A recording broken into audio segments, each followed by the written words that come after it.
माने होनदों नै दायो जोङो फुजा नायनो थांनायदों आं माने एकदम बिसिनानि अबस्था इगनर खालाम बेखौ आंनि बेकग्राउन्डखौ मानो होनबा दायो जोङो माने मोजांमोन आरो ओमफ्राय देलायनायावनो माने गाज्रि जालांजोब्बाय आरो जायखिजाया बाददों बेखौ ओमफ्राय दायो जोङो फुजा नायनो थांनायदों आं आरो लोगोफोर सोरनोमोन इन्टारेस्टेड आंनि भिडिअखौ जोबोसे नायलांबाय थादो दायो डाइरेक्टनो फुजासालियाव लोगो मोनगोन गारि नेदों जोङो गारियानो मोनफैथ'वाखै नै गारियानो मोनफैथ'वाखै दायो दा गारि गाखोनानै थांसै नायलांबाय था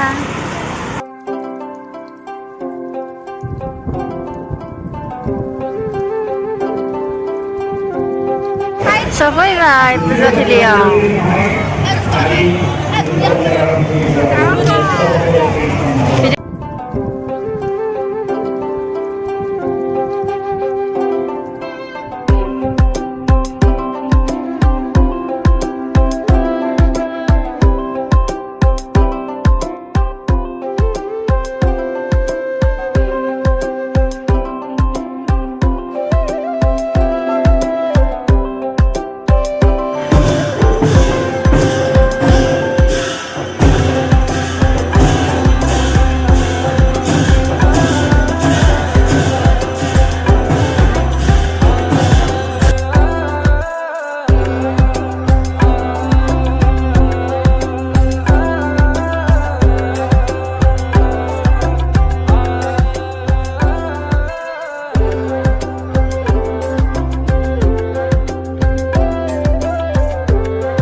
बेसेबांबा गोबाव नेनानै दासो जनो मोनदों जोंबा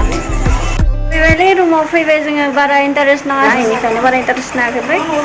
होमबाबो 1 घन्टासो गिदिंनानै फैबाय आरो स' नोंथांमोना माबायदि नांखो आंनि भिडिअखौ नायनानै अन्नानै कमेन्ट बक्सआव खोन्थाहरदो आरो लोगोसे लाइक कमेन्ट शेयार खालामदो बाय बाय लोगोफोर लोगो मोनफिनगोन नेक्स्ट भिडिअ